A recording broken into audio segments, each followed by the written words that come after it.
We're going to talk about Pastor James' book, Zero Victim: Overcoming Injustice with a New Attitude, and ways we can get out of victimhood. And when I say get out of victimhood, it really is an escape, because this can be a prison that we get caught in our lives. It can be a way of looking at things. It can be a lifestyle. It can be an attitude of approach to how we live our lives. I think Pastor James has really identified something that I think can be outcome determinative in a person's life. I didn't read you in the book as being a denier at all, being naive at all, seeing the world through rose-colored glasses at all, or asking your reader to do the same. In fact, I read you as saying, this is real, this happens,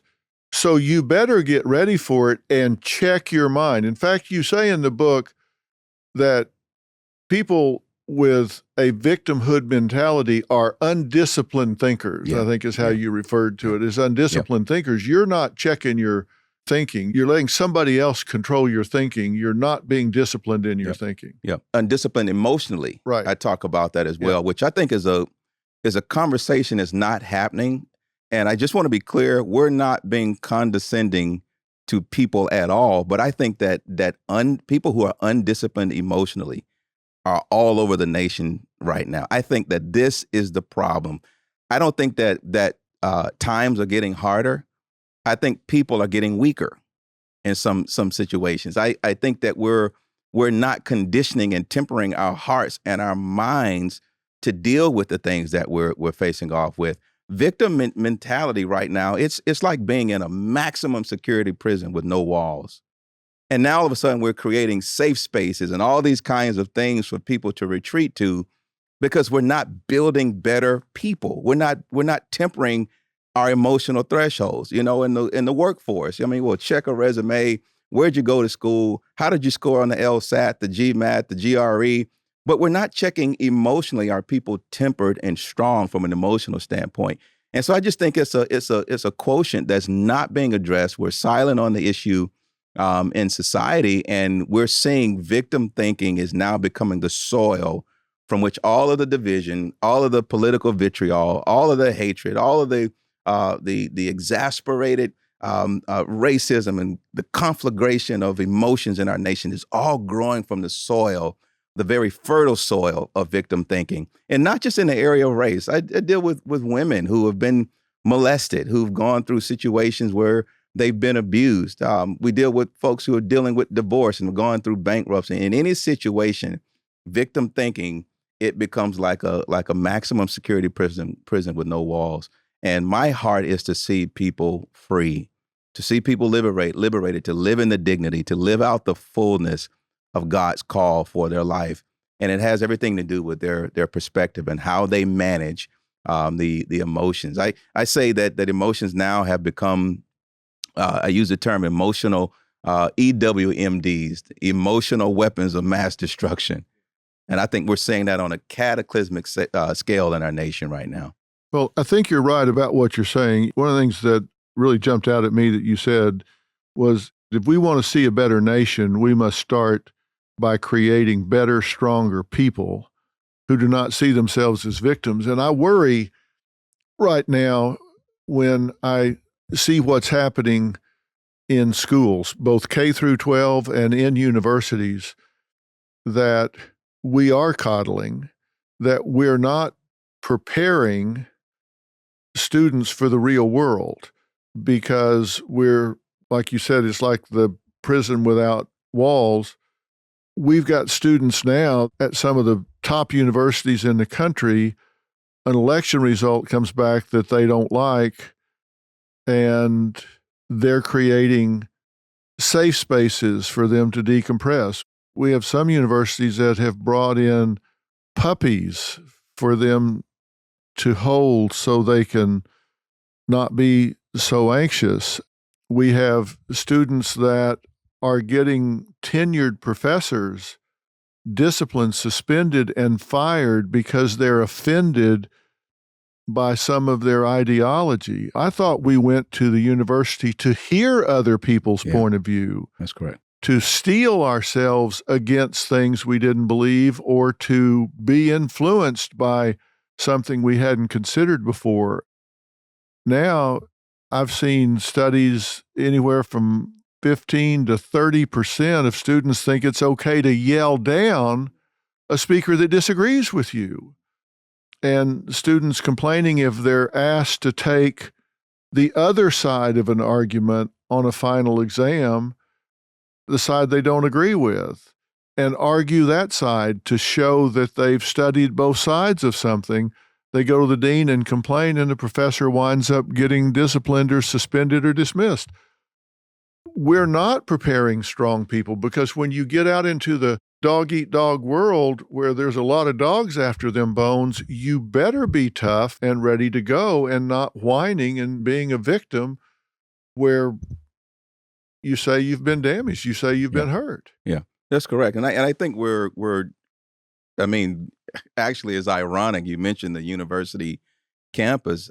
We're being unintelligent in terms of how we deal with challenges and victimization in life. I mean, a simple premise, and I look at it three ways. There are the facts of victimization, there are the feelings of victimization, and there are the philosophies of victimization. So very, very briefly, the facts of victimization means that you analyze the situations and circumstances that you're dealing with intelligently. But then you also have to ask the question, if I'm being victimized, if I'm experiencing this victimization in my own life, was it some of me, and was it some of my victimizer? Was it mostly them, or a little bit of me, or a little bit of me and some of them?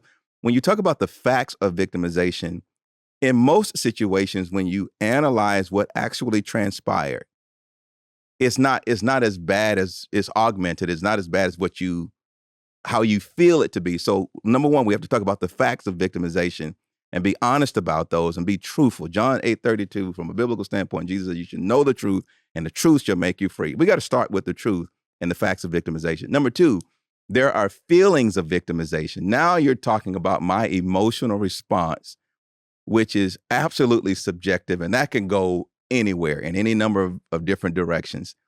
I think we're encouraging the feelings of victimization. We're not putting any premium on the facts of victimization. And then thirdly, that leads to philosophies of victimization that now is being taught, is being marketed, is being politicized, is being weaponized. And you're now seeing a growing movement that is being pushed in terms of the victim narrative. I think that many politicians have recognized that the greatest political capital in our nation right now is victim thinking. That if you can politicize and weaponize it and make a group of people believe that the other party made you a victim and my party is going to save you from victimhood, it creates a codependency that people will vote and you'll win landsliding elections all day. Now, I'm not speaking to any political group. I'm just telling you the power of politicizing and weaponizing victimization is happening in our society. The facts of victimization, the feelings of victimization, and the philosophies of victimization.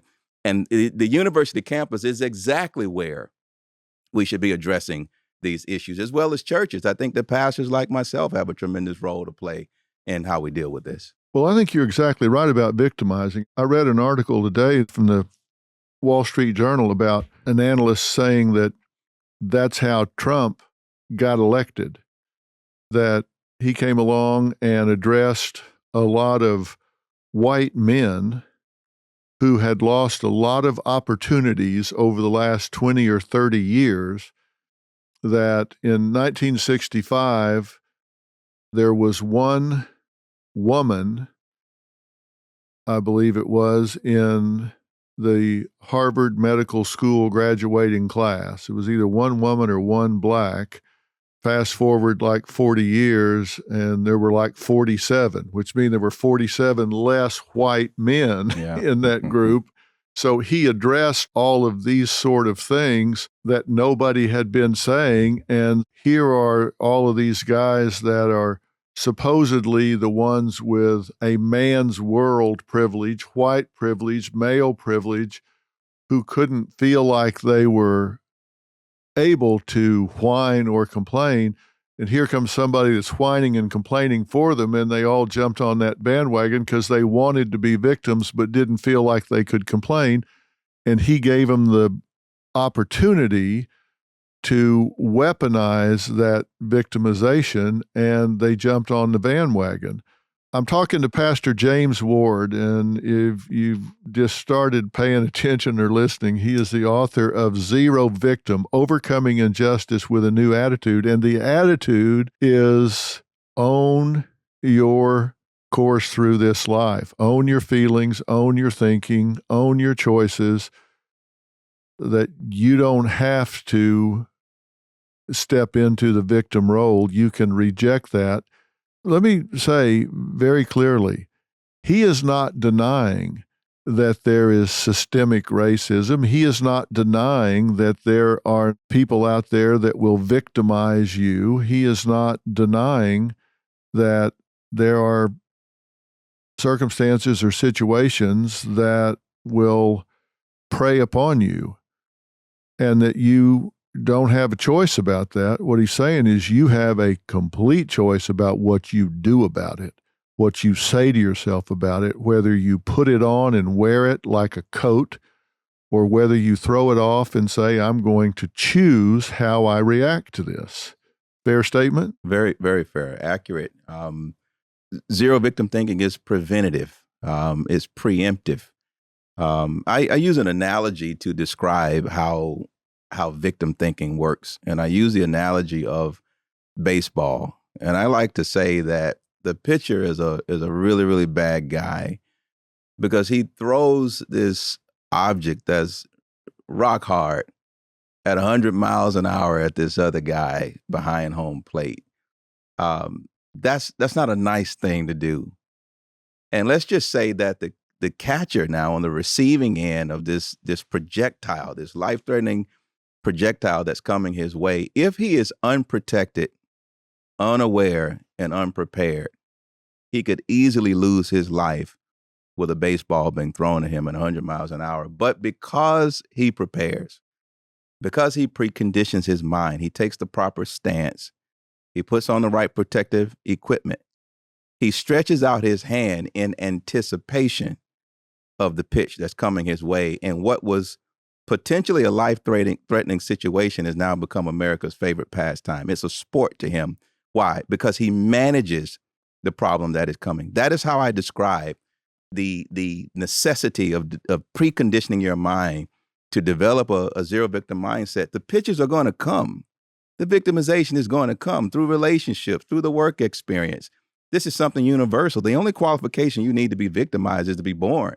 It happens to people all over. I talked to a number of folks who are immigrants from other countries who are saying, you don't understand victimization in America when you haven't had a tyrannical government and a dictator. And so it's part of life. The world's a hostile place. But again, the way that we prepare and precondition our minds to deal with those things determine whether or not they have effect on us at all. And that is my encouragement. You mentioned the power of attitude and why I acknowledge the internal discipline, the emotional discipline that's needed. I'll use another analogy. You know, I love college football. I love Alabama football. You know what? It makes me happy when my team wins. But if my team loses, I'm unhappy about it, but it doesn't rob me of my joy. My joy is separate and independent from whether or not my team wins or loses. So I'm happy if my team wins and I'm joyful. But if my team loses, I'm unhappy. But that doesn't mean I'm unjoyful. What's the difference? Happiness is a result based upon external circumstances, but joy is an internal, unchangeable reality. The same thing is true with freedom.